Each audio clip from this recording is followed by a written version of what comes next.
cari identitas, dengar ustadz ini, baca ini, mulailah berguru. Dan guru juga yang pakai kitab.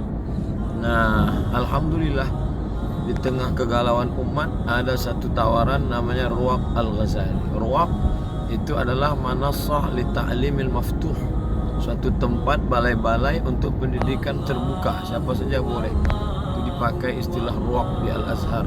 Ada Ruwaq Jawiyin, ada Ruwaq Atrak, ada Ruwaq Syamiyin. Ini tempat orang-orang Syam dulu di Al-Azhar begitu. Kemudian Al-Ghazali mengenang nama guru, nama orang yang sudah berjasa. Man ahsana ilaikum, siapa yang buat baik pada kamu, fakafi'uhu, balas dia.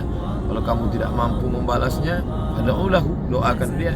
Salah satu ungkapan doa seorang murid dipakai nama guru, Ruwaq Al-Ghazali. Apa yang dipelajari di sana? Asy-Syama'il Al-Muhammadiyah. Bagaimana jenggot Nabi, bagaimana sorban Nabi, bagaimana sendal Nabi, bagaimana rambut Nabi, bagaimana air wudhu Nabi, bagaimana Nabi berjalan, bagaimana rambut Nabi, sampai sedetil-detilnya untuk mengenal Nabi Muhammad SAW. Tak kenal maka tak sayang maka tak cinta. Bagaimana mau cinta Nabi tidak kenal Nabi?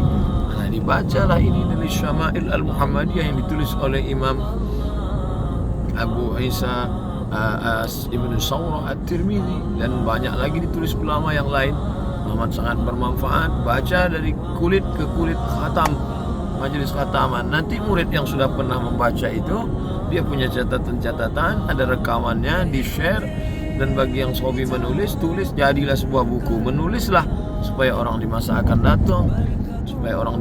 datang tahu bahwa kau pernah hidup di masa lalu. Meninggalkan kuburan akan diambil orang, meninggalkan rumah akan tinggal, tapi meninggalkan tulisan luar biasa. Lalu kemudian rubbat talil Quran wal Quran yal'anu. Berapa banyak orang baca Quran tapi dilaknat Quran. Kenapa dilaknat Quran? Bacanya tidak betul, makharijul hurufnya tidak benar, tidak ada ikhfa, qalqalah, ghunnah bila ghunnah. Maka kalau ini diperbaiki dengan benar, maka bangkitkan semangat belajar. Man kharaja fi talabil ilmi, siapa yang keluar rumah untuk menuntut ilmu, fa huwa fi sabilillah, sama seperti orang berjihad fi sabilillah. Jangan lupa, walaupun kalian dokter, walaupun advokat, pengacara, walaupun insinyur, engineering, maka kita semua akan menjadi kepala rumah tangga. Kita bisa duduk habis maghrib ke isya, istri dengan anak-anak, dengan menantu. Mari kita baca Syama'il Muhammadiyah. Ini menantu saya, ini anak saya, ini istri, duduk. Bacaan Quran kamu bagaimana? Bagaimana kita mau mengajar mereka kalau kita tidak punya? Faqidus syai' la yu'ti. Orang yang tidak punya, dia tidak bisa memberi apa-apa.